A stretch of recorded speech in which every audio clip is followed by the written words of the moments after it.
personnes qui nous rejoignent, bienvenue ici, réellement au cœur du Ludilab à Chambretot en Vendée, et puis virtuellement au sein de cet exploratorium que nous avons ouvert avec une discussion il y a quelques instants sur la culture scientifique pour tous, en compagnie de Jamie Gourmaud. Bonjour Alex. Rebonjour Cécile. Alex qui nous accompagne pour récupérer vos partages puisque cet événement se veut interactif. C'est ça, vous pouvez participer, vous pouvez collaborer avec le site, la seule plateforme d'ailleurs que vous devez utiliser, siliconvendée.com, et en temps réel, vous envoyez évidemment vos questions.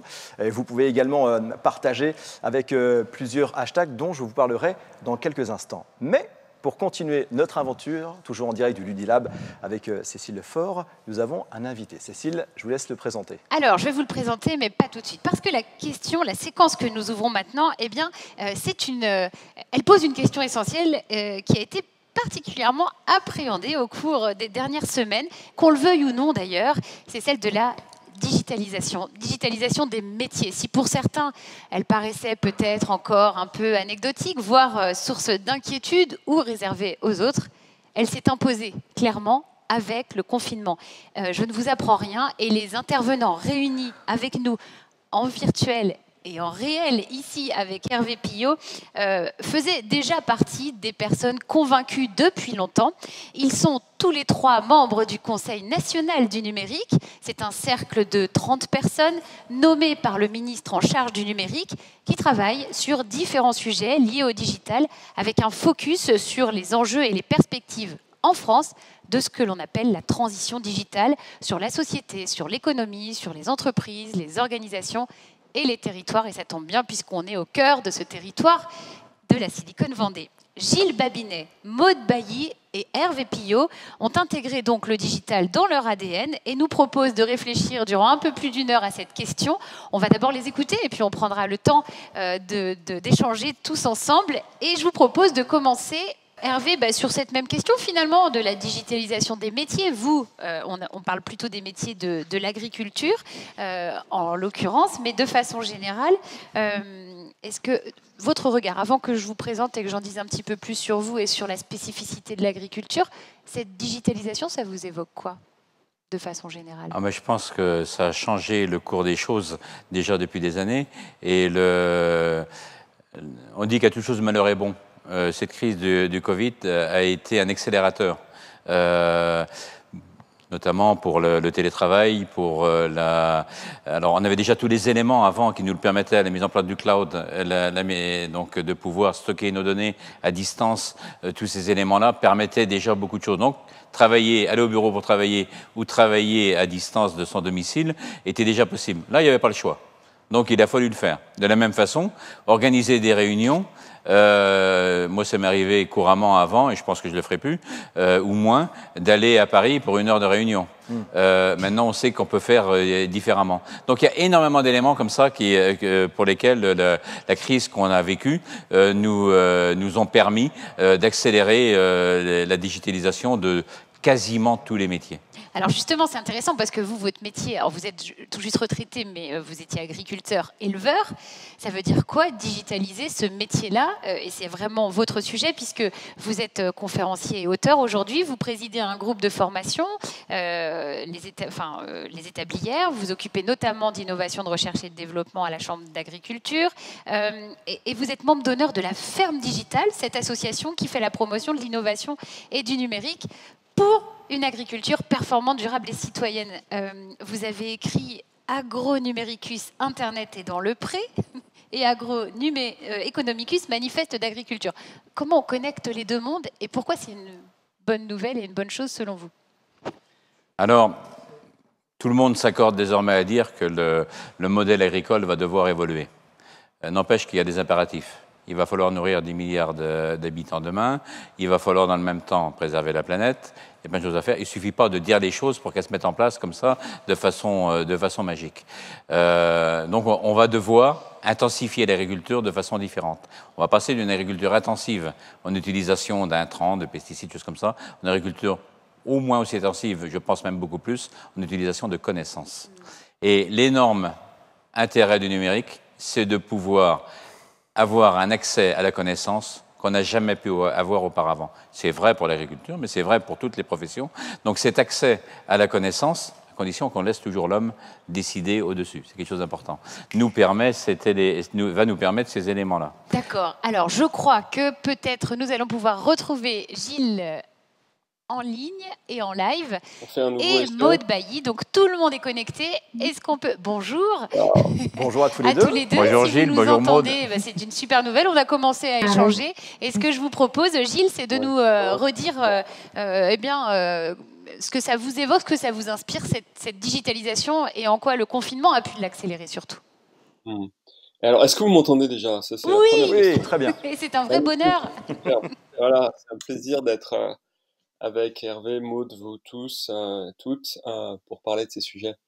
La digitalisation. Bon, évidemment, je vais essayer de faire bref parce qu'il y a beaucoup à dire, mais en quelques mots, on a vu au travers de cette crise sanitaire une accélération extrêmement nette de la digitalisation. Pour les entreprises, ça a été un choc extrêmement important parce que elles se sont rendues compte que, en termes de pratiques managériales, elles pouvaient vraiment faire autrement, ce qu'elles n'avaient jamais osé faire. Pour les particuliers, ça a été une accélération dans l'acquisition des usages. Tout le monde maintenant sait se servir de Zoom et de toutes ces plateformes, et on maîtrisait tout un tas d'autres usages. Pour les institutions publiques, ça a été un peu plus difficile.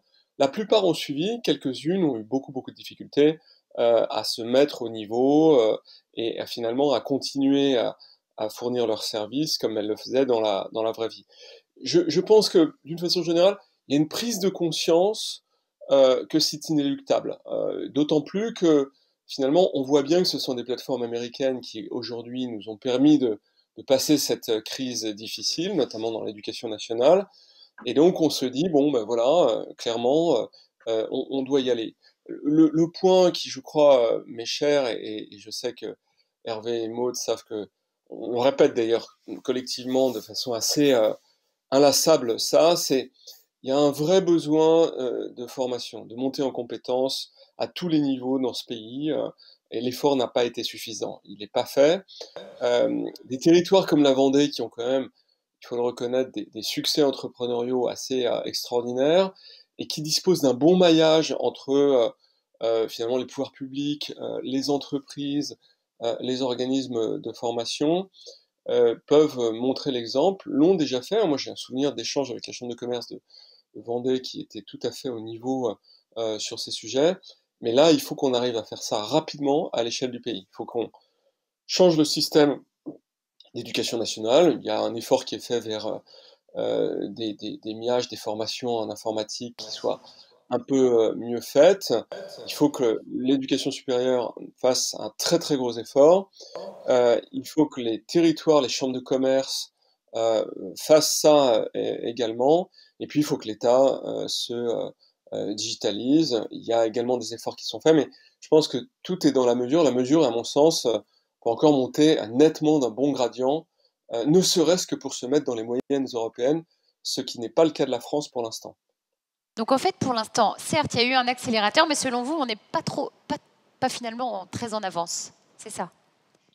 Non, on est en retard, il faut le dire. Et Pour le je dire crois que, autrement. oui, je vais le dire extrêmement franchement.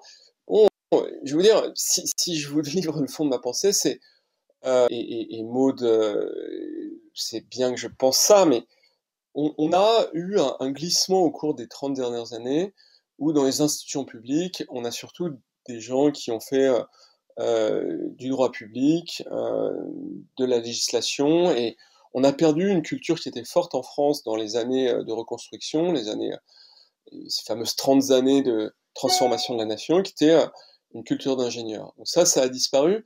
Évidemment, c'est un handicap quand vous êtes face à cette rupture technique extrêmement puissante. Donc voilà, et c'est un double handicap parce que d'une part, vous n'avez pas les gens qui savent faire, et puis je pense que le problème des gens qui ont des cultures de juristes en trop grand nombre, c'est qu'ils voient beaucoup plus le risque que l'opportunité. Et c'est vrai que je vous dis ça parce que j'étais cette semaine confronté à ça, à un projet d'innovation, et la première chose qu'on a fait, c'est évaluer le risque du projet. Moi, j'avoue que je privilégie beaucoup une approche qui est de dire on va faire un petit prototype en brûlant un peu toutes les étapes, et puis une fois qu'on aura quelque chose qui sera pertinent, on essaierait de voir comment on peut s'en arranger et faire en sorte que ça respecte le droit d'une façon générale. C'est une démarche d'entrepreneur. Voilà. Et je pense qu'il y a toujours une balance entre la régulation et l'entrepreneuriat. Là, pour moi, en France, la balance, elle est 75% la régulation, 25% l'entrepreneuriat. Il faut un peu rééquilibrer ça si on veut que ce pays rentre dans une nouvelle ère. On va continuer cette discussion et je reviendrai bien sûr vers vous, mais je vous propose qu'on écoute Maude Bailly qui est connectée à nous depuis tout à l'heure. Bonjour Maude. Vous êtes, bonjour, vous êtes Chief Digital Officer en charge du digital, de la distribution, des ventes et des systèmes d'information au sein du groupe Accor. Vous avez eu avant des responsabilités dans des univers très différents, de la SNCF à la politique, en passant par l'inspection générale des finances pour travailler sur la question des voitures connectées. Digitaliser ces pratiques, les métiers, est-ce que c'est compliqué? Pourquoi? Et notamment, vous avez travaillé avec les collaborateurs au sein des hôtels pour les accompagner, pour utiliser de nouveaux outils, pour personnaliser vos services. Comment on accompagne au changement pour finalement simplifier et atteindre le but final, peut-être en travaillant plus sur le sens? Bonjour à tous. Moi, déjà, je suis ravie d'être avec vous à Silicon Vendée. Je suis ravie d'être avec Gilles et Hervé, mes compères du CNUM. Donc, merci beaucoup pour l'invitation. Alors, pourquoi est-ce que le digital, c'est compliqué? Le digital, c'est compliqué parce que c'est avant tout culturel. Et comme l'a très bien dit Gilles, il faut évidemment avoir de solides bases technologiques pour comprendre quand même ce que c'est qu'une architecture data, de la compliance, un PMS, un CRS. Mais le vrai changement digital suppose un profond changement culturel. Et quand vous prenez l'exemple de l'hôtellerie, vous avez un exemple qui est une illustration parfaite de l'enjeu de la digitalisation. Imaginez-vous, un hôtel, ça se dématérialisera jamais totalement. Vous aurez toujours envie, bientôt, j'espère, de revenir dans un hôtel, de manger des œufs brouillés, de prendre un cours de sport dans la salle de gym et de bénéficier d'un traitement au spa. Et donc ça reste tangible, physique, et Dieu merci, ce ne sera jamais totalement virtuel. Pour autant, c'est un des secteurs déjà les plus digitalisés au monde. Près de 40% des transactions sont déjà en ligne. On a une concurrence purement digitale qui est apparue avec des plateformes intermédiaires de réservation en ligne, une autre version de l'hospitalité avec des offres type Airbnb. Et donc là, on se dit, mais qu'est-ce qu'on fait quand on n'est pas né digital pour s'acculturer au digital? Donc nous, ce qu'on a essayé de faire, c'est d'abord d'avoir une approche très pédagogique en expliquant à nos collaborateurs que le digital ne va pas remplacer leur métier, mais leur donner les moyens de mieux le faire. Et donc, il y a un travail de pédagogie immense qu'on sous-estime souvent dans la conduite du changement digital, qui bien évidemment requiert des investissements technologiques massifs, des profils d'experts absolument indispensables, comme le disait Gilles, mais aussi toute une pédagogie pour embarquer le plus grand nombre, parce qu'au fond, le plus grand nombre, le digital va les outiller pour mieux travailler. Donc, pour vous donner quelques exemples, nous, très concrètement, on a mis en place des outils qui ne remplacent en rien les gens qui travaillent au service des autres dans les hôtels, mais qui leur donnent les moyens de mieux apporter leur service du quotidien. On a comme ça mis en place une base qui s'appelle ACDC, Accor Customer Digital Card, qui permet en fait, dans plus de 4000 hôtels et 39 marques dans 100 pays, de collecter, et c'est totalement conforme avec le RGPD, je suis une grande fan du respect de la vie privée de nos clients, ça permet de collecter les préférences de nos clients quand ils viennent dans nos hôtels. Et si Hervé vient dans un de mes hôtels pour se reposer après Silicon Vendée, je saurais qu'il aime le vin rouge, qu'il aime des suites juniors plutôt loin de l'ascenseur et en étage élevé. Et je lui mettrai sur sa table de chevet le journal, son quotidien préféré. Et ça, ces préférences-là, ça ne remplace pas en fait le métier de l'hôtellerie. Ça permet au contraire aux hôteliers de mieux servir leur mission, qui est l'accueil, qui est notre vraie raison d'être. Et j'ai comme ça plein d'autres exemples. On a mis en place un outil qui s'appelle Voice of the Guest, qui permet de mieux suivre les remontées, les plaintes des clients, de les traiter en temps réel. Et c'est devenu un outil qui structure les réunions chaque matin dans les hôtels pour être plus réactif et mieux comprendre les irritants du quotidien de nos clients ou leurs attentes. Dans le cadre du Covid, Gilles l'évoquait, on est en train de réfléchir à la digitalisation de tous les points de passage dans un hôtel qui ne sont pas créateurs de valeur, créateurs d'émotions. Et on va essayer de tout digitaliser, le check-in, le check-out, la carte de clé digitale pour entrer dans la chambre.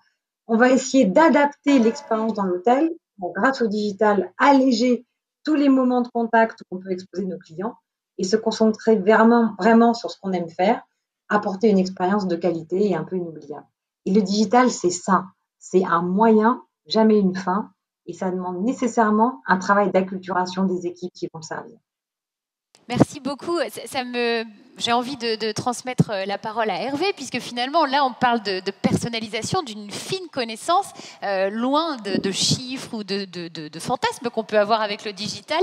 C'est un peu la même chose pour l'agriculture. C'est une fine connaissance qui permet de travailler autrement et de continuer à faire de la quantité, mais avec des données qu'on n'aurait jamais pu avoir avant. C'est ça? Est-ce que c'est juste de dire Totalement, oui. Et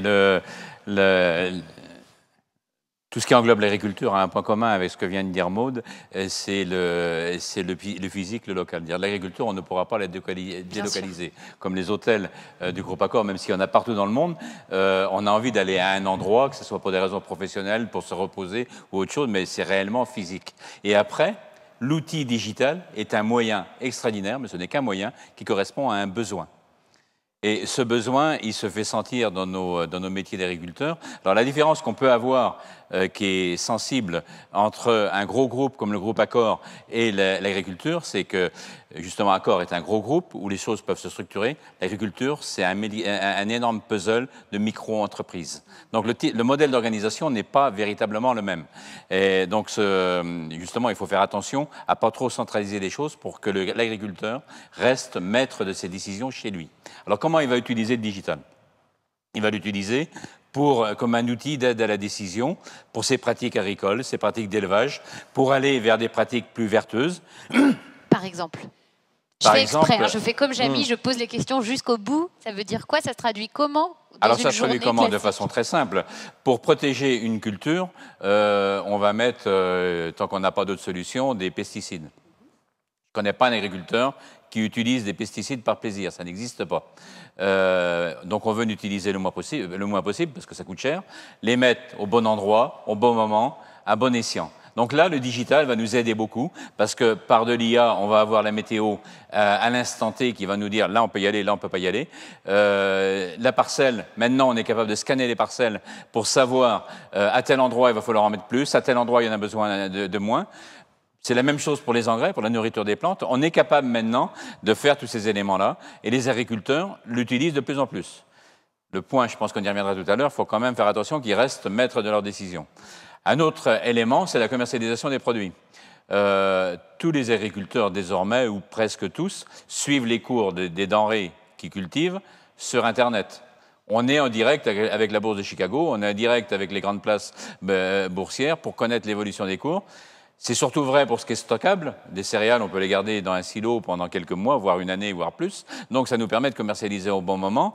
Pour des denrées périssables à l'autre bout, c'est la même chose. Savoir, avec le marché de Perpignan, les grands marchés sont dans le sud de la France, comment sont les cours, les maraîchers peuvent y aller, peuvent le faire. Un peu la même chose dans l'élevage. Donc on peut suivre tous ces éléments-là. C'est l'utilisation que peuvent en faire les agriculteurs. Il y a plein d'autres utilisations. On pourra parler du crowdfunding pour l'accès au financement par les agriculteurs. On pourra parler de la communication. Les agriculteurs, de plus en plus, se sont emparés de leur propre communication. On parle d'agribashing. C'est un peu vrai, mais je dirais qu'on a notre part de responsabilité quand on ne communique pas nous-mêmes sur notre métier. Et là, l'intérêt qu'on a aussi, c'est de mettre en relation directe l'agriculteur avec le consommateur, quel que soit l'endroit où est le consommateur. Le consommateur recherche une proximité. Mais cette proximité, elle n'est pas que géographique.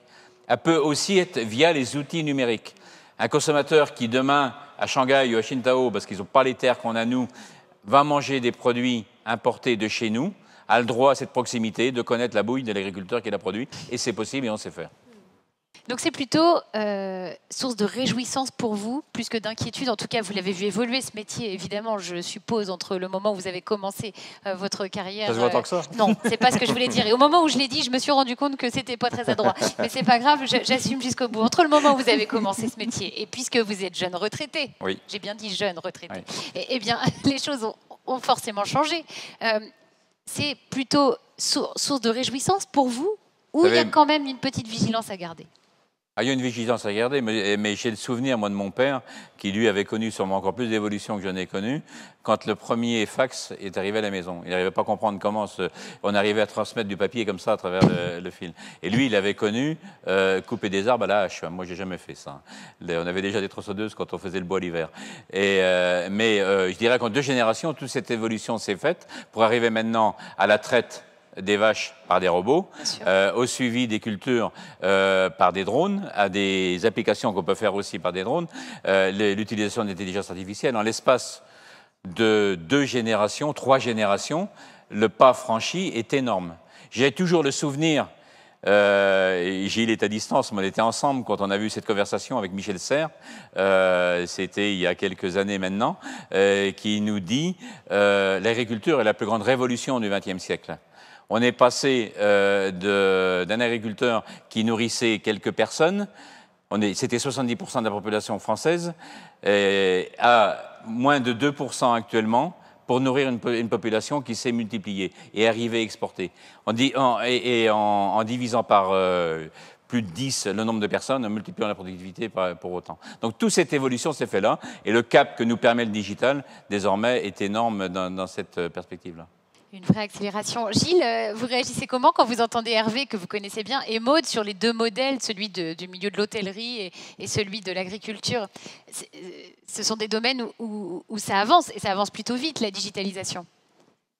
Oui, alors sur ce que vient de dire Hervé en particulier, bon, moi j'ai un grand intérêt sur ce qui n'a pas encore vraiment de nom, mais qui en aura certainement un jour, qui est la convergence entre les technologies de l'environnement et les technologies numériques. Et en fait, on s'aperçoit que le potentiel des technologies numériques à cet égard est tellement élevé que c'est probablement une discipline à part entière qui va apparaître à court terme.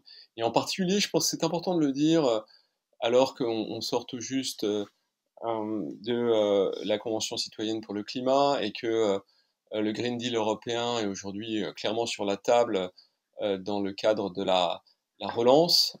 Je crois que c'est important de le dire, c'est que les atouts de l'Europe à cet égard sont extraordinaires. C'est-à-dire que quand vous produisez 1 euro de richesse en Europe, vous consommez à peu près 10-15 centimes d'énergie. Quand vous faites la même chose aux États-Unis, vous êtes plutôt à 20-25 centimes.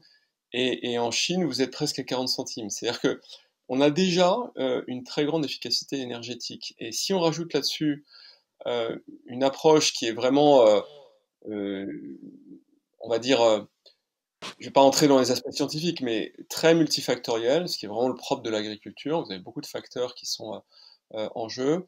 On peut améliorer ça de façon extrêmement forte. Mais encore une fois, je reviens à mon point, et évidemment, le point de Maud sur la culture est absolument fondamental. Ce qui est assez amusant, c'est que je suis en train d'écrire un papier de recherche là-dessus, sur l'importance de la culture dans l'évolution des sociétés en général et dans les contextes d'accélération. C'est évident que je pense qu'on arrête de tergiverser, de savoir si on veut un modèle qui est conservatiste ou si on pense qu'on a quelque chose à dire au XXIe siècle. Je parle, quand je dis on, c'est nous les Français, les Européens. Et moi je pense qu'on a fondamentalement quelque chose à dire et que c'est pas un Internet consumériste, un Internet totalitaire, mais que c'est un Internet qui potentiellement est très inclusif et tourné vers l'environnement. C'est des paris forts qu'on peut faire. Je pense que, encore une fois, ça nécessite, si vous voulez, moi j'adore cette phrase, je ne cesse de le répéter, mais c'est vraiment la phrase de Victor Hugo, c'est voilà, rien n'est plus vrai qu'une idée dont l'heure est venue. Et l'heure d'une idée vient à force de s'en convaincre, d'une certaine manière, de le partager ensemble et de se dire bon sang, mais c'est bien sûr, c'est ce qu'il faut faire. Et je pense d'ailleurs, je crois important de le dire, c'est ce qui fait que dès la première fois qu'on s'est croisés, il y a 6 ou 7 ans, Hervé et moi, on est devenus très copains. Parce que, Maud pareil d'ailleurs, mais pour d'autres raisons. Bah oui, attention quand même. Et oh, et alors, Elle je nous suis là, moi. écoute, hein. Parce qu'on s'est vraiment rejoints, on s'est vraiment rejoint sur cette vision-là en particulier. Voilà, donc on a quelque chose à dire et il faut le dire collectivement. Alors justement, Moi, c'est intéressant. juste là, Oui, pardon, moi, oui. deux toutes petites remarques là-dessus. On partage avec Hervé et Gilles la même passion pour la transmission et l'enseignement aussi, parce qu'on pense que le digital est aussi une affaire de transmission de connaissances. J'ai 2 points pour compléter ce que viennent de dire Hervé et Gilles. Le premier, c'est que acculturer une entreprise ou une société digitale, ça interroge forcément nos choix d'éducation. C'est super qu'on apprenne à nos enfants à coder, mais bien au-delà, je pense qu'il faut, comme tu l'avais évoqué, Gilles, qu'on reconsidère les métiers de demain et comment est-ce qu'on veut préparer nos enfants et accompagner tout au long de la vie une employabilité qui va forcément être plus volatile. Moi, aujourd'hui, si je regarde l'impact de l'intelligence artificielle sur les métiers de l'hôtellerie, il y a des choses qui vont s'automatiser. Il y a des tâches qui vont disparaître parce qu'elles sont manuelles à faible valeur ajoutée. Dans plein d'autres secteurs au-delà de l'hôtellerie, on sait que des choses vont s'automatiser et pour du mieux en termes de qualité, de capacité à produire des choses dans une logique de marché qui s'accélère, puisque le digital, c'est quand même l'heure de l'accélération. Et ça, c'est un devoir collectif d'anticiper en termes de formation initiale et continue les métiers de demain comme les métiers avec moins de débouchés et de savoir apporter aux jeunes générations et aux jeunes adultes les compétences requises pour être davantage préparés pour cet univers digitalisé. Et mon deuxième point, mais ça nous rejoint au sein du Conseil national du numérique, c'est oui, je crois fondamentalement que le digital est une guerre sourde, mais néanmoins suffisamment violente pour être nommée, et qu'il s'agit d'un enjeu de souveraineté majeur, et que l'Europe a son mot à dire là-dessus. Il n'y a qu'à l'échelle européenne qu'on pourra porter une vision de souveraineté numérique différente, que ce soit en termes d'accès à la donnée, de respect de la vie privée, de monétisation de la data qui sera l'or blanc de l'ère digitale de demain, de création de valeurs respectueuses des individus, de pacte social autour du digital. On a quelque chose à jouer. Justement, puisqu'on parle du Conseil national du numérique, le CNUM, c'est ça son petit nom? Je vous entendais dire ça tout à l'heure. Vous y faites quoi exactement et vous vous retrouvez avec quelle régularité? Juste pour démystifier ce qu'on peut imaginer comme une instance. Que fait-on là-bas? Parce que vous n'êtes pas nombreux, hein, 30, c'est peu. On voyage dans les hôtels les plus luxueux de Maud, un peu partout dans le monde. Oui, c'est ça. Et c'est un scandale, il me coûte une fortune, il ne faut rien. Qui nous permettent de faire ça. Non, plus sérieusement, le CNUM, c'est une instance qui a bientôt 10 ans et qui est là pour guider l'État dans ses choix. Moi, je faisais partie de ceux qui, avant que le CNUM existe, étaient très critiques à l'égard des décisions publiques qui étaient prises dans les domaines connexes au numérique. Et puis je pense qu'à un moment, les gouvernements successifs en ont eu assez de sentir qu'ils avaient pas toujours la main heureuse et ils ont eu cette initiative de créer le Conseil national du numérique qui donc a connu différents membres, collèges depuis 10 ans et aujourd'hui, je crois que dans la mesure où le numérique est absolument partout, on est interpellé sur des sujets qui sont extrêmement variés. Ça peut aller de l'enjeu des cyberviolences ou des fake news jusqu'à des enjeux de politique industrielle, en passant. À l'instant, là, j'étais, alors pas en tant que personnalité qualifiée, mais j'étais dans une réunion avec la Caisse des dépôts pour parler de leur plan de relance sur comment est-ce que, en particulier d'ailleurs, on va aider l'industrie du tourisme pour faire repartir cette économie qui a été l'une des plus brutalement touchées, et comment est-ce qu'on peut utiliser le digital pour les aider. Concrètement, donc, Hervé, c'est un rendez-vous quand même des personnalités les plus qualifiées du territoire pour parler du numérique. Alors, ce serait prétentieux de dire qu'on est les seuls les plus qualifiés. Je pense qu'on y est. Ce qui est très intéressant, c'est qu'on est 30. Ouais, quand même. On est 30 personnalités très différentes et très complémentaires. Oui. Il y a 10 universitaires, 10 start-upers ou entrepreneurs du numérique et 10 représentants de la société civile des territoires dont je fais partie. Et cette complémentarité fait notre richesse. Oui. Et je pense que c'est à travers, je voudrais rebondir sur des propos de Gilles et Maud là-dessus, c'est cette complémentarité qui nous permet de réfléchir pour emmener, à certains moments on parle d'une troisième voie du numérique, entre un numérique très consumériste, qui peut les GAFAM, dont j'ai les mots d'en parler, un plus structuré, voire on peut presque dire totalitaire, qui est le modèle chinois, autant le dire tel que c'est, qui nous apporte l'un et l'autre malgré tout énormément de choses. On ne les aurait pas, je ne sais pas comment on pourrait faire. Donc il faut au moins avoir cette humilité, et vers quelque chose qui soit plus inclusif, plus partagé. On parle de temps en temps de numérique en commun, on est là-dedans. On travaille, moi je travaille, on va rendre un rapport cette semaine à Elisabeth Borne, la ministre de l'Environnement, et à Cédrico, le secrétaire d'État numérique, sur numérique et environnement. Et je pense que c'est Gilles qui l'a dit tout à l'heure, c'est un enjeu considérable. Il y a le Green IT, donc un numérique plus vert, mais il y a aussi, je ne dirais pas surtout parce que les deux sont importants, mais le numérique au service de l'environnement. Tech for Green, qui va nous permettre demain énormément de choses, alors qui nous concerne directement l'agriculture, mais pas que. Mais pas que, pour avoir ces éléments-là. Mais pour arriver à avoir ces éléments-là et garder notre souveraineté et notre capacité de décision au niveau où ils doivent être, je vous ai parlé tout à l'heure pour notre profession, que ce soit l'agriculteur sur sa ferme qui soit maître de ses décisions, mais c'est aussi vrai pour un État, pour une région, pour ce qui est de sa compétence, de pouvoir avoir cette souveraineté. Et on ne peut pas avoir cette souveraineté si on confie la totalité de nos données à des tiers qui en sont les maîtres plus que nous. Donc cette souveraineté se construit à travers le statut de la donnée qu'on va pouvoir avoir. Maud l'a très bien dit tout à l'heure sur c'est un nouvel or blanc, hein, le data. Je ne connaissais pas l'expression, mais tout ce qui est, c'est pas pour autant que tout sera monnayable, que tout devra se monnayer. Donc ces statut privé, un statut d'intérêt général, un statut public, c'est des choses sur lesquelles on travaille parce que demain, notre avenir en dépend et notre souveraineté dépend de ça. Et quand Gilles l'a très bien dit tout à l'heure, c'est qu'il faut qu'on revienne à des raisonnements d'ingénieurs plus qu'à un raisonnement de procédure. On est rentré on croule sous les procédures de partout. Et je pense que j'irai passer d'une vie, et mes collègues non plus, pour se battre contre ça. Mais c'est incompatible avec le numérique. Pourquoi ? Parce que le numérique par lui-même apporte ces procédures. Je ne vois pas pourquoi nous, on va aller en construire alors qu'on les a par la machine. Merci beaucoup. On va continuer cet échange, mais je vous propose de faire une courte interaction, un interlude avec des questions qui sont arrivées sur la plateforme. Oui.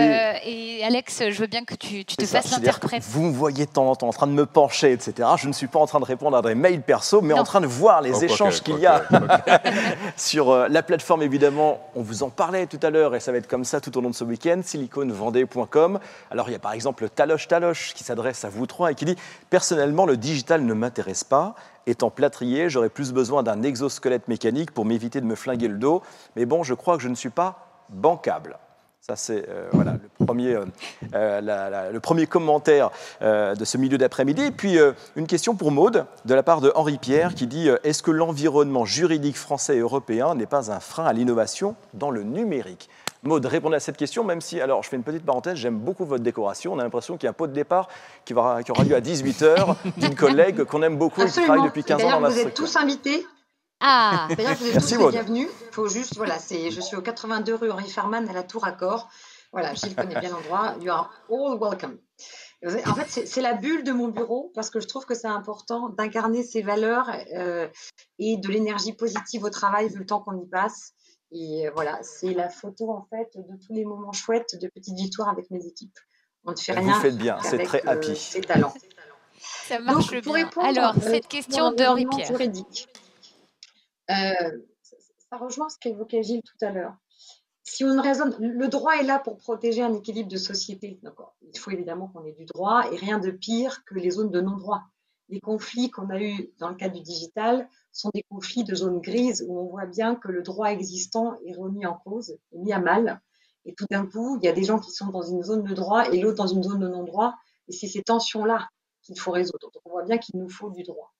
Maintenant, ce qui est sûr, c'est que dans la culture européenne qui est la nôtre, on a un prisme davantage juridique qu'économique. Et quand j'étais à Matignon, au service du Premier ministre sur les affaires économiques ou digitales, je peux vous dire que dans certaines négociations, dans certains rounds, c'était intéressant de voir culturellement comment les délégations européennes, américaines échangeaient.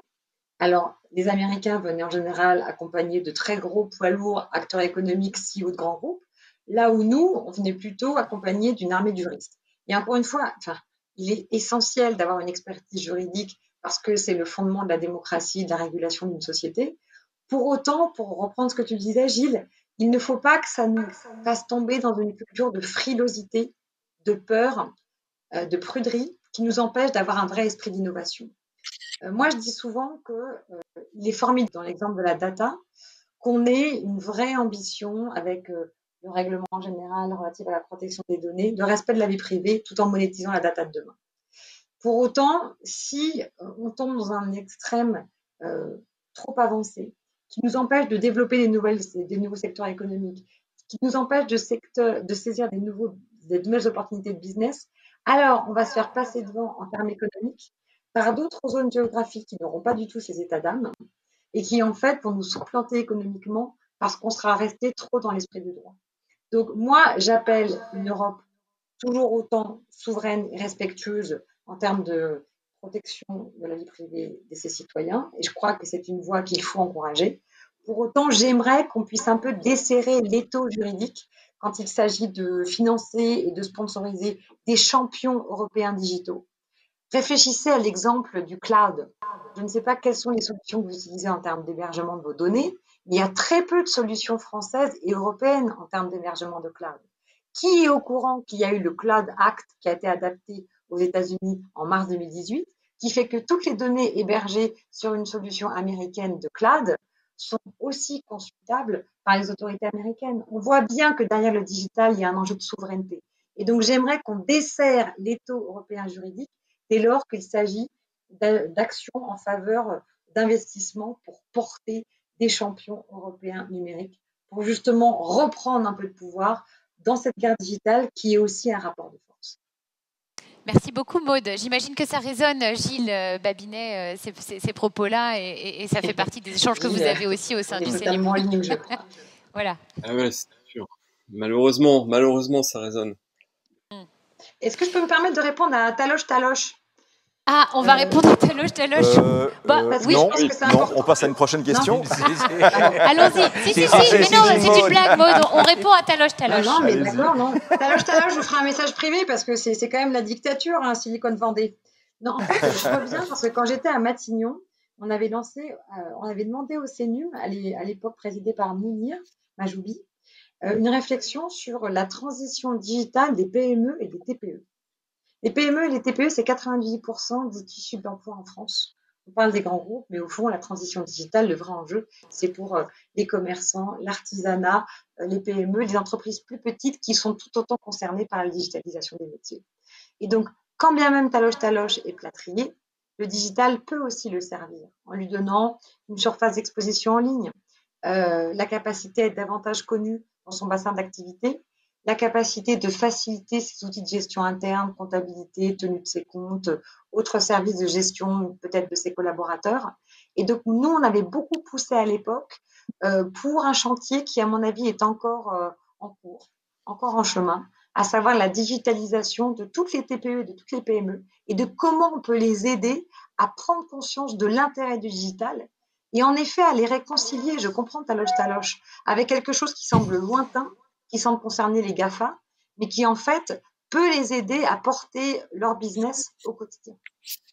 Et je crois que c'est justement un élément, Gilles, qui est important pour vous, c'est ce qui reste à faire. Finalement, c'est une grosse masse de travail, ce travail sur les TPE, PME et au cœur des territoires en matière de digitalisation. Oui.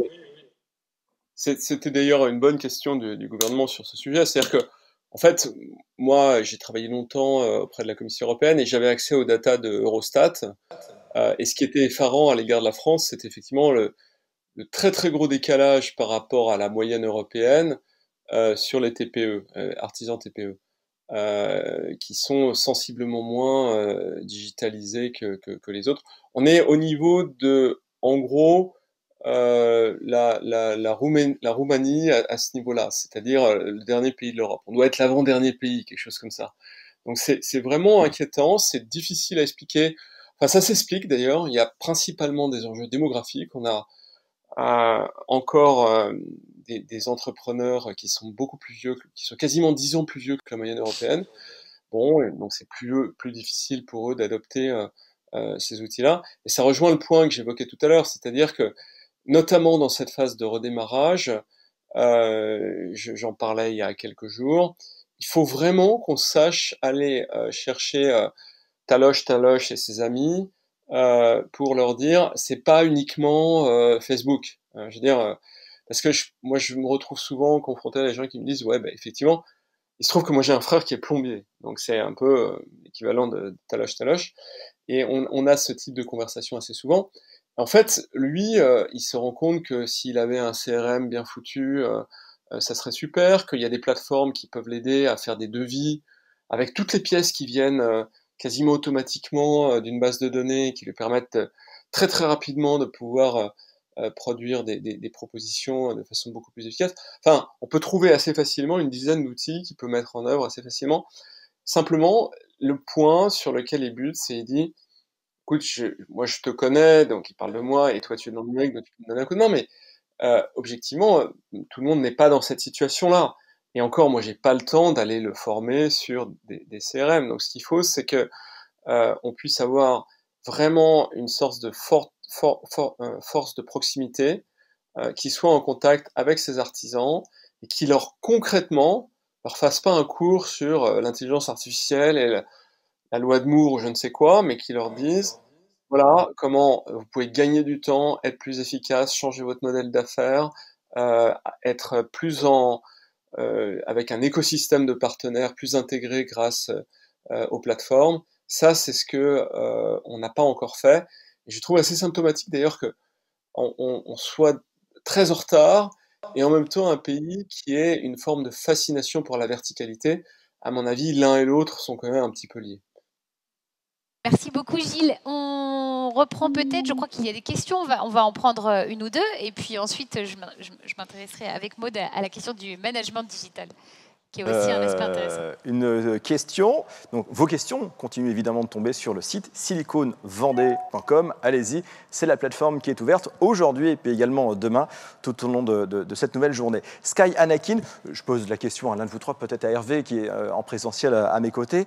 Alors Sky Anakin nous dit, nous avons les moyens technologiques aujourd'hui de lutter efficacement contre la pollution, la famine, l'éducation adaptée aux besoins du marché et de faciliter la vie de tous les travailleurs.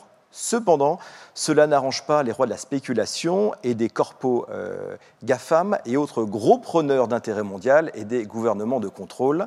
L'ironie, c'est que nous avons tout aujourd'hui. Oui, mais c'est peut-être la volonté en fait qui nous manque, parce que on ne peut pas jeter la pierre sur d'autres. Comme cette personne qui pose la question le fait, je pense, un petit peu. On a effectivement tous les outils. On n'a qu'à s'en servir véritablement et à bon escient. On ne peut pas dire c'est de la faute de tel et tel. Non, c'est de la nôtre parce qu'on ne s'empare pas des éléments pour pouvoir mener à bien. Évidemment, la pollution, et avec ce qu'on nous met dans la figure souvent, nous les agriculteurs, je pense être placé pour pouvoir en parler, s'il y a des problèmes de pollution agricole, c'est moins la faute des producteurs que des consommateurs. Hein. S'il n'y a personne pour manger ce qui est soi-disant mal produit, on n'en produira plus. C'est un peu lapidaire et simple de le dire comme ça, mais il faut que chacun s'empare véritablement des choses pour demain pouvoir les mener à bien. Mais comme Maud l'a dit beaucoup tout à l'heure, et Gilles, à travers ses propos, vient de le redire aussi, tout est affaire de formation dans cette affaire. Je pensais dans les derniers propos de Gilles, comment ça se passe ici sur notre territoire de la Vendée, de Silicon Vendée. L'accompagnement des entreprises n'a pas franchi ce pas du digital véritablement. Pourquoi ? Parce que les structures chargées de les accompagner n'ont pas elles-mêmes franchi ce pas d'accompagnement de leurs mandants. C'est vrai...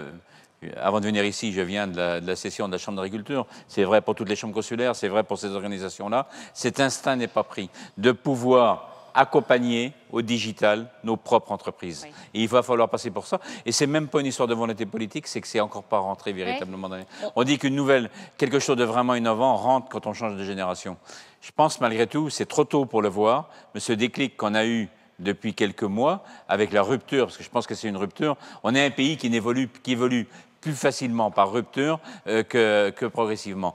Donc on peut espérer, tout ne se fera pas, mais que cette rupture va nous emmener vers un certain nombre de choses là-dessus. En tout cas, faciliter les choses et accélérer certains maillons, peut-être limitants aujourd'hui. Maud, votre arrivée au sein du groupe Accor, ça a aussi été l'occasion de mettre en place une nouvelle organisation et de nouveaux modes de fonctionnement. Comment ça s'est opéré et en quoi finalement le digital peut aussi être un outil de management? En tout cas pour vous, ça se traduit comment? Et ça permet d'aborder un autre aspect de la digitalisation aussi. Pour moi, il n'y a pas de transformation digitale qui n'ait pas deux dimensions complètement complémentaires. Une dimension technologique et une dimension culturelle. Et l'une va avec l'autre. Et on en parlait très souvent avec Gilles. Dans la dimension culturelle de cette transformation digitale, il y a plein de nouvelles manières de travailler et plein de nouvelles cultures. Je vais vous en donner quelques-unes. Déjà, notre philosophie, c'était d'aplanir des organisations traditionnellement très hiérarchiques, très verticales, très françaises. On a fait un très gros travail pour réussir à supprimer 1 à 2 échelons dans des organisations quand même très verticales et donc pas très agiles. La deuxième chose qu'on a mise en place, c'est des toutes petites choses. Je ne crois pas au grand soir, je crois à des petits changements qui finissent par percoler, par infuser. C'est que j'ai mis en place un outil que j'aime beaucoup, qui est le management visuel. Plutôt que d'avoir des codires de 5 heures où tout le monde traite ses mails derrière son écran sans vraiment écouter l'autre, on fait des managements visuels, debout, sans téléphone ni ordinateur, où on partage nos actualités du moment, notre humeur, nos petites victoires, nos points d'attention. On fait un rôti à la fin, Return on Time Invested, pour se dire si on a trouvé que la réunion était utile ou que c'était une perte de temps. Et c'est un accélérateur de désilotisation pour casser les silos de nos organisations. C'est un accélérateur de partage, de matricialité qui est extraordinaire.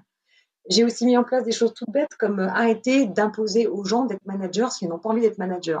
Manager, c'est quand même un sacerdoce et ça doit être une vocation. C'est à la fois merveilleux et très exigeant.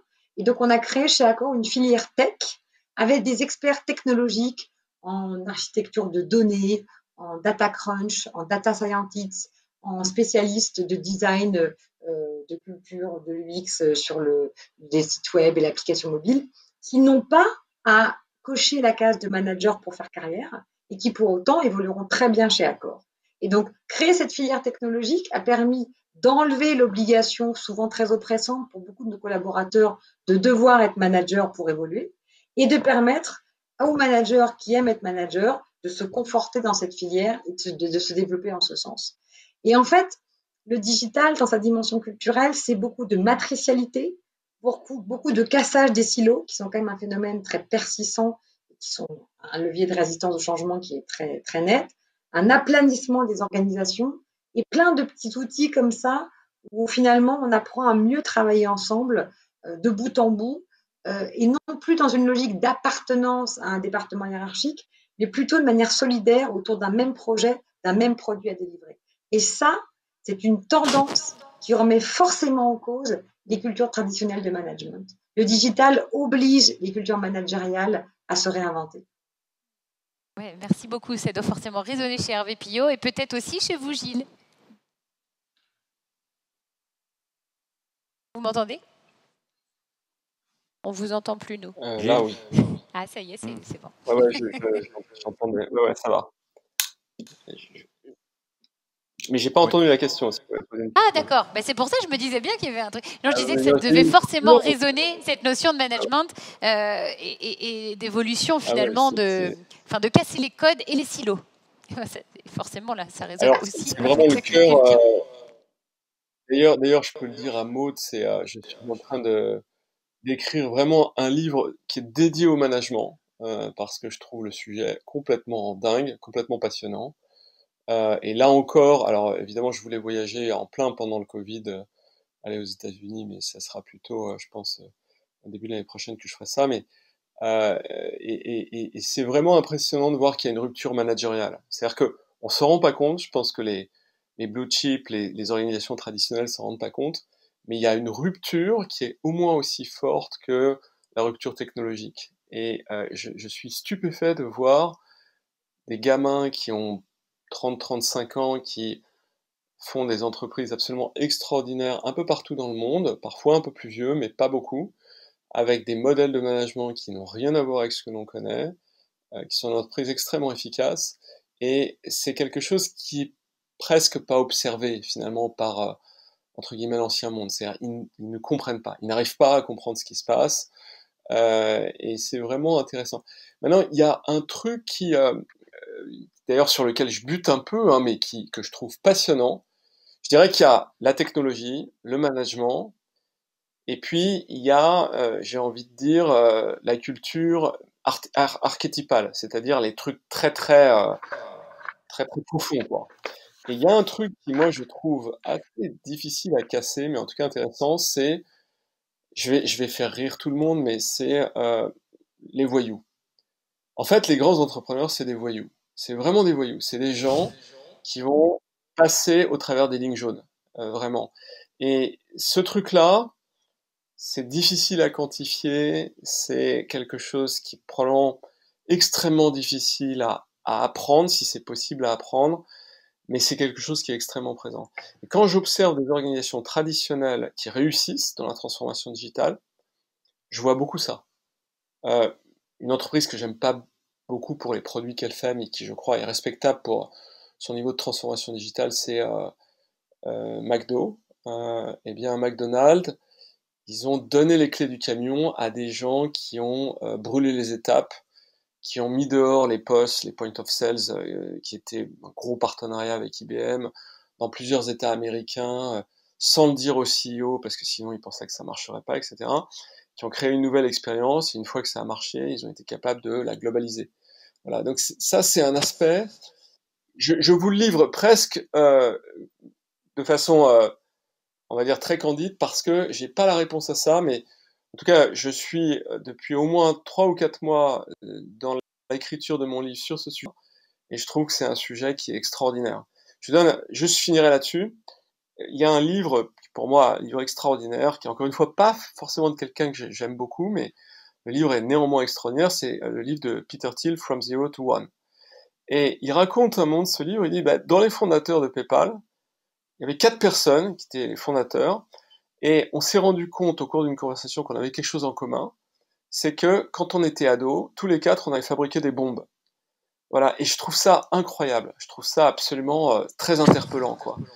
C'est une transgression qui va se créer très tôt, et puis il y a aussi, je trouve, dans le fait de vouloir construire une bombe, une forme de vitalité qui s'oppose pour moi à la morbidité du droit. Encore une fois, je suis volontairement provocateur parce qu'on est vendredi soir et que comme ça, je me dis que ça amènera des idées peut-être fausses, mais en fait qui aident à réfléchir. Mais voilà où j'en suis un peu dans mes réflexions.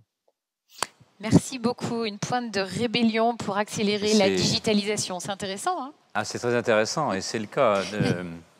Au-delà, et je dirais auparavant, de la digitalisation de l'agriculture, l'évolution de l'agriculture ne s'est pas faite au même rythme que l'évolution industrielle. L'agriculture s'est véritablement développée après la Seconde Guerre mondiale en France. Pourquoi? Avant, pour nourrir les Français, les villes, on avait des colonies. Au moment où on a décolonisé, il y a eu un problème, il a fallu se mettre à produire. Et là, c'est en grande partie une équipe de gamins qui correspond un peu au modèle que donne Gilles, qui ont construit toutes les organisations agricoles. Mais de la même façon, avec pas des méthodes de voyous, je n'irai peut-être pas jusque-là, mais le triptyque qu'il y a eu à cette époque d'un président de la République visionnaire, le général de Gaulle, d'un ministre de l'Agriculture, Edgar Pisani, qu'il avait été chercher à gauche quand même, qui n'était pas vraiment de la même sensibilité, tout aussi visionnaire, une équipe de gamins sortis de la GAC, ils ont construit ces organisations. Et ça, c'était très révolutionnaire. Le problème qu'il y a eu derrière, c'est que, n'ayant pas le digital pour mettre en place à ce moment-là, les choses se sont structurées de façon très pyramidale sur le modèle du modèle industriel. Et c'est ce qui nous a emmené après à avoir des coopératives qui montent dans des boîtes gigantesques où on ne sait plus qui est le patron. On a tous les défauts des procédures sans avoir les qualités parce qu'il n'y a pas véritablement de chef. Et il y a besoin de recasser ce modèle-là, mais il était né de cette façon-là. Oui, Alex. Hervé, vous êtes un spécialiste aussi du numérique. Une question d'Étienne qui est tombée il y a moins de 5 minutes qui dit « On parle numérique, digital au travail. Que penser de l'arrivée massive des robots dans nos espaces de travail, notamment industriels ?» Eh bien, c'est la bande-annonce pour une autre table ronde qui insistera là-dessus. Contrairement à une idée reçue, la robotisation ne tue pas l'emploi. Et ceux qui vont contre la robotisation d'un certain nombre de tâches, je le dis à dessein, n'ont jamais vissé des boulons sur les chaînes chez Renault. Ils ont conceptualisé les choses, mais ils ne les ont jamais fait eux-mêmes. J'ai trait des vaches toute ma carrière, ou surtout mon épouse a trait des vaches. Constatation fait qu'on n'a jamais eu de robot de traite, mais à certains moments, elle aurait bien aimé. Et tout à l'heure, Taloche qui nous parlait d'exosquelettes, malgré tout, un exosquelette, c'est du numérique derrière. Mais bien sûr. Et un exosquelette va aider. Et la robotique est là pour aider, évidemment. Pensez après que la robotique va remplacer les hommes partout, sûrement pas. J'y pensais tout à l'heure dans les propos de Maud, et on pourrait lui poser la question, d'être accueilli dans un hôtel par une hôtesse ou un steward, je préfère ça, avoir un robot qui m'accueille. Je pense que j'y retournerai pas. Mais on ne peut pas tout faire au robot. Mais malgré tout, un certain nombre de tâches difficiles à faire, si on peut les confier à un robot, il n'y a pas grand monde dans ceux qui faisaient ces emplois-là qui vont aller s'en plaindre. Eh bien, je propose, avant de continuer les questions, puisqu'on va aborder cette partie justement de la table ronde, Maud, est-ce qu'on peut aller jusqu'à accepter l'idée d'être accueilli dans un hôtel Accor par un robot? Ou en tout cas, ça existe déjà, de façon digitale. Oui, bien sûr. Ça existe déjà. On a Alibaba qui a testé ses premiers hôtels uniquement équipés avec des robots. Alors, nous, aujourd'hui, chez Accor, c'est pas notre vision. Alors que la vision que porte Sébastien Bazin, notre CEO, c'est plutôt, nous sommes dans un univers hyper digitalisé, essayons de ne plus subir les différents chocs digitaux que l'entreprise a connus, mais de les saisir et de les anticiper comme des opportunités. On a connu l'intermédiation de Booking, Expedia, le challenge plutôt positif du concept d'hospitalité par Airbnb. Aujourd'hui, on a tout ce qui est moyens de paiement digitaux. Demain, on aura la reconnaissance faciale, tout ce qui est blockchain. Comment est-ce qu'on anticipe ces changements digitaux pour en faire des opportunités de se développer différemment? Après, un hôtel où il n'y a plus personne dedans, alors que notre cœur de métier, notre ADN, c'est l'accueil et le souci des autres, donc résolument de l'humain. Un hôtel dont l'ADN serait fondamentalement remis en cause avec des robots à l'accueil surtout, c'est presque contre-intuitif avec la définition même de l'hospitalité. Pour tout vous dire, j'ai déjà visité un ou deux hôtels type avec que des robots. On perd toute la dimension chaleureuse, connexion, émotion, qui est plutôt au cœur de ce que nous, on veut porter. Et deux, c'est un petit peu paradoxal parce que derrière la paroi du robot, il y a 40 personnes qui s'assurent de la maintenance du robot. Donc, il y a une forme de non-sens aussi à essayer de robotiser et à de remplacer ce pourquoi on est fait, à savoir le service des autres. Après, encore une fois, le digital est un formidable outil d'accélération de ce en quoi on est bon. Et donc, oui, pour un digital humain au service de notre ADN, à savoir le service des autres. Mais est-ce qu'on aura demain que des hôtels avec des robots et plus aucune émotion? C'est exactement l'inverse de la philosophie qu'on est en train de mettre en place avec All, notre nouvelle promesse client. Merci beaucoup, Maud. Il y avait une autre question, Alex. Absolument. Donc, n'hésitez pas, siliconvendée.com et puis également dans le public, puisqu'il y a un petit public qui est avec nous et vous pouvez réagir en levant la main. Je me ferai un plaisir de venir vous donner la parole. Un message qui est tombé de Mag7. La digitalisation augmente encore plus la masse de données mondiale, mais nous les hébergeons chez Google, Microsoft, aux États-Unis. Alors, nous avons les entreprises similaires en France, comme OVH par exemple. Pourquoi ne pas les mettre plus en avant? Je ne sais pas qui veut Ça résonne répondre. avec ce que disait Maud Bailly tout à l'heure. Peut-être. Mais peut-être que vous avez envie tous les deux de réagir sur cette question de l'hébergement de la data, des données.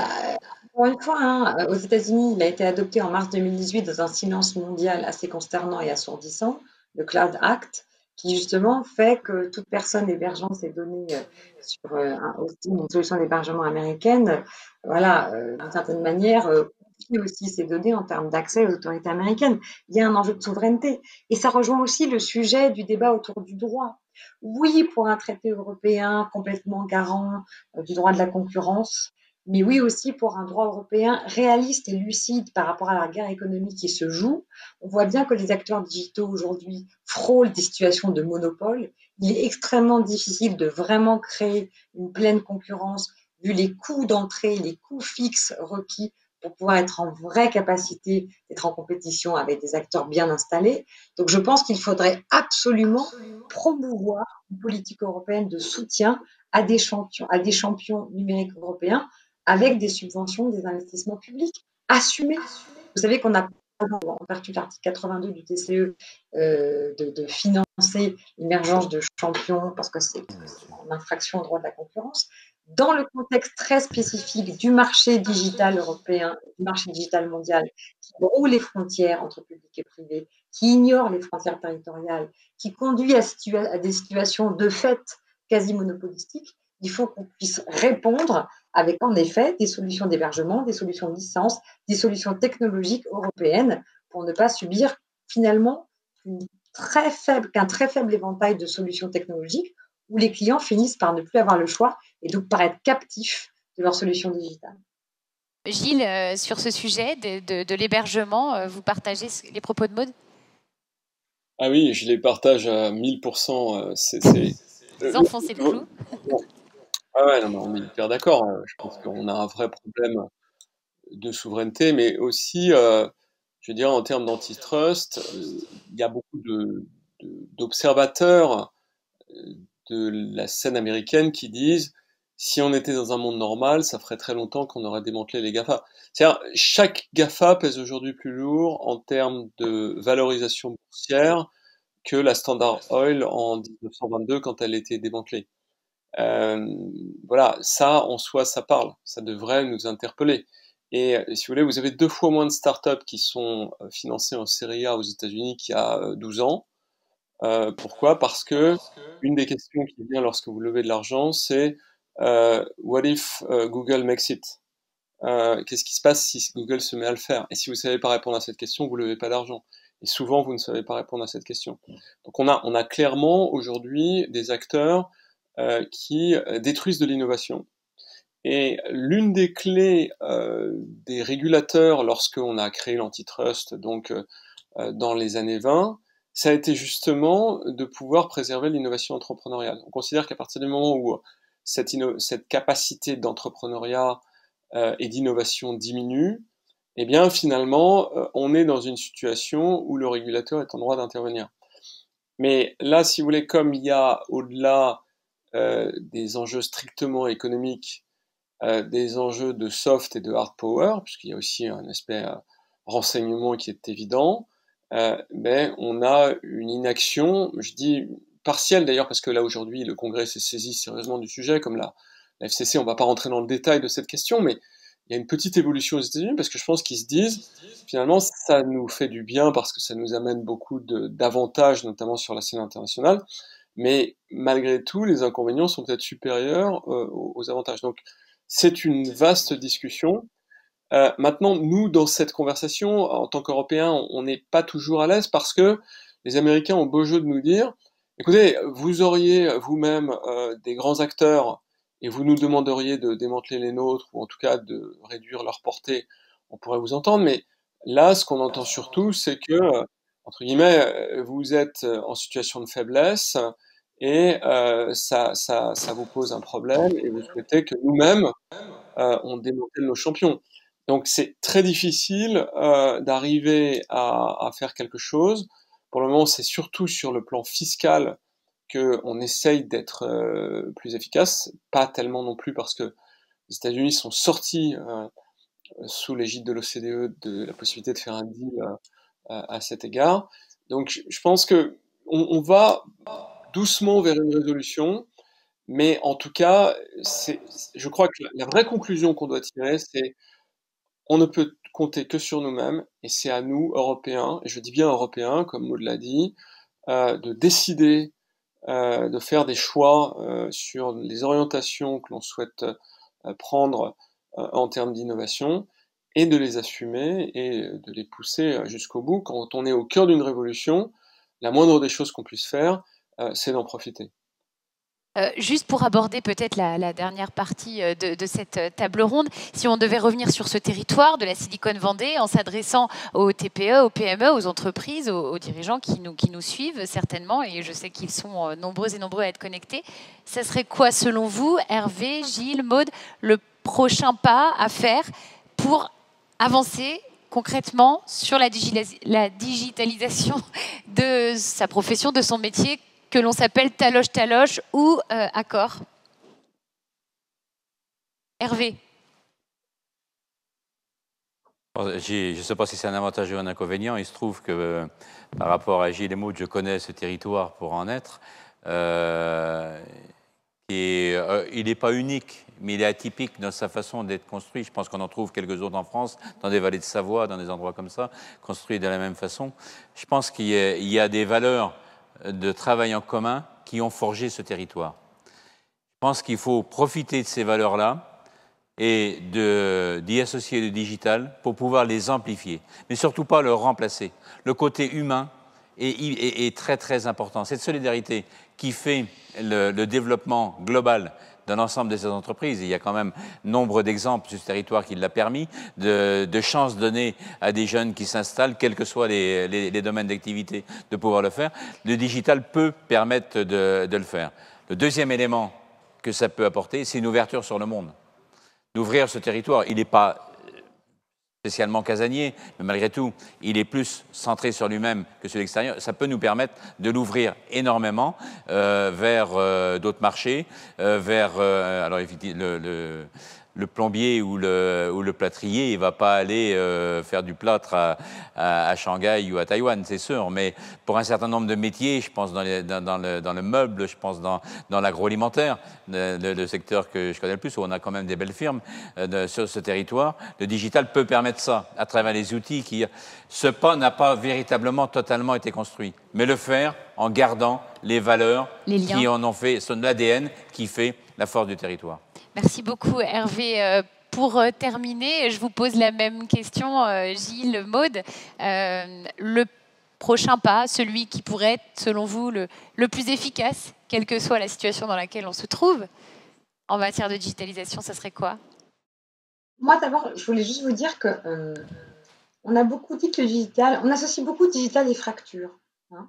On parle beaucoup de fractures numériques, des difficultés à accéder à des outils informatiques. Et moi, je suis vice-présidente d'une association qui s'appelle Prométhée Éducation, qui agit en faveur de la lutte contre les inégalités pour des jeunes de lycée et de collège en termes de transmission de code, d'accès à des cours d'éloquence, de compréhension du champ des possibles qui leur est aussi justement offert.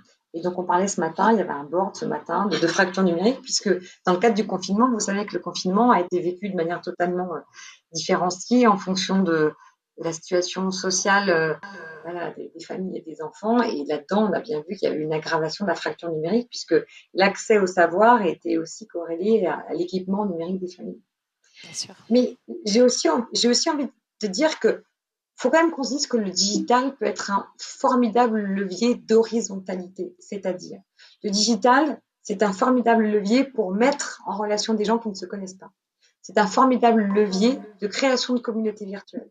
Et donc, ça peut être un formidable levier d'accès amplifié à la connaissance.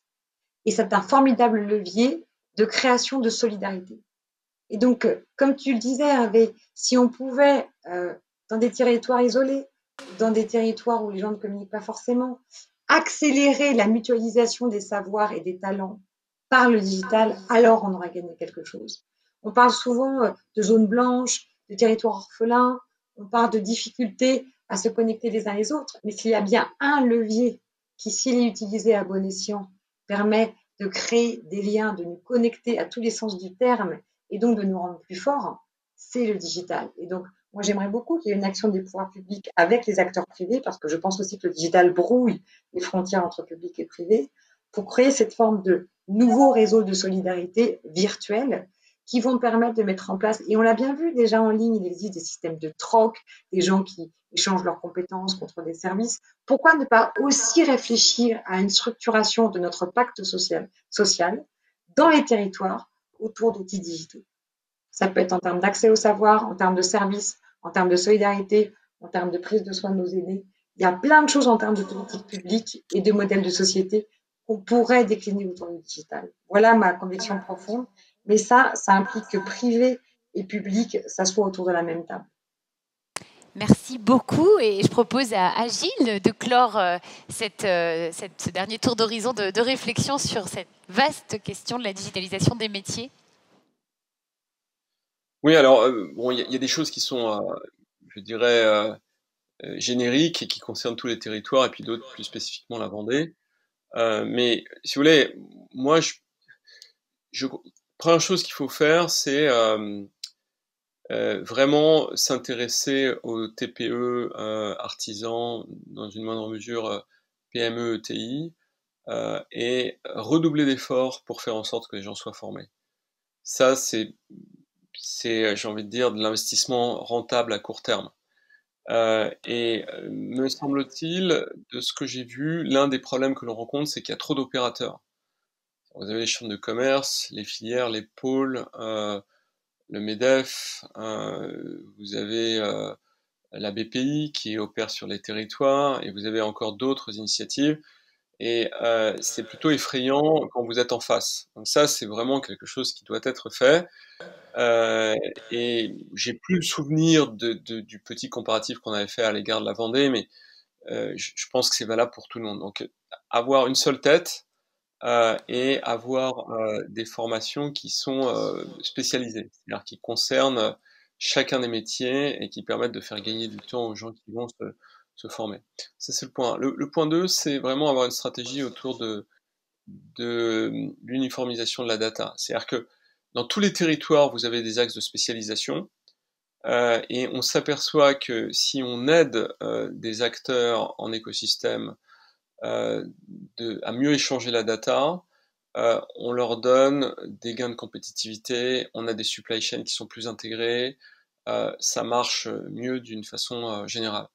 Et ça, c'est pas forcément uniquement le rôle des pouvoirs publics, ça peut être celui des pôles ou des filières, mais en tout cas, ça aide beaucoup quand il y a une stratégie concertée à cet égard. L'avantage de la Vendée, c'est que c'est un territoire avec des leaders qui sont plutôt en bonne santé, avec un bon niveau de spécialisation. Donc c'est vraiment un territoire où ça devrait hyper bien fonctionner de faire ce genre de choses. Et puis sur quelque chose qui est un peu plus long terme, et là je rejoins les propos de Maude, c'est que il faut vraiment, j'ai envie de dire au niveau de l'école primaire, pas seulement faire du code, mais apprendre aux enfants à collaborer, à imaginer, à sortir du cadre, etc., etc. Ça, c'est vraiment, si vous voulez, il y a sûrement des avantages importants à avoir une culture très cartésienne, mais il y a aussi beaucoup d'inconvénients. Un des inconvénients, c'est que finalement, notre capacité à débloquer l'imagination, une imagination, je veux dire, brutale et bienveillante, elle est peut-être un peu plus souterraine que dans d'autres territoires. Et ce qu'on voit se dessiner, c'est quand même une petite décentralisation dans la possibilité de prendre la main sur la pédagogie au travers des territoires, même si c'est, encore une fois, pour l'instant, assez timide. Je pense qu'il faut essayer de s'en saisir pour aller vers ces notions qui sont, encore une fois, des notions, à mon avis, qui sont beaucoup plus présentes dans d'autres pays et qui sont d'ailleurs devenues des paramètres importants dans le cadre de PISA, qui est l'évaluation de l'OCDE des systèmes éducatifs.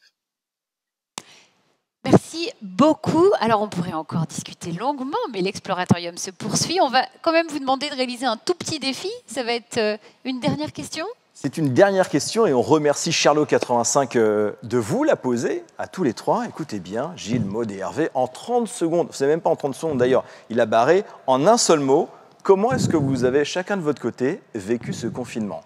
Un mot. Alors, évidemment, comme Gilles l'a dit tout à l'heure, commençons par Maude. Avec ce prisme peut-être du Vous pouvez digital. donc réfléchir en 30 secondes si vous voulez. Non, c'est bon, je l'ai. Même pas. Alors, voilà. Maude. Chacun votre tour. Maude. Merci. Koh-Lanta. Merci, Maude. Gilles. Moi, je l'ai kiffé. Kiffé. Et enfin Retrouvailles avec ma ferme. Ok, on accepte les 3 petits mots qui suivent, ça passe. Merci beaucoup à tous les 3. Alors sur cette table ronde qui était, je vous le rappelle, consacrée à la digitalisation, on aura parlé de formation, de culture, de souveraineté, de solidarité, de performance. Donc Voilà, le digital, c'est d'abord tout ça et on peut s'en réjouir.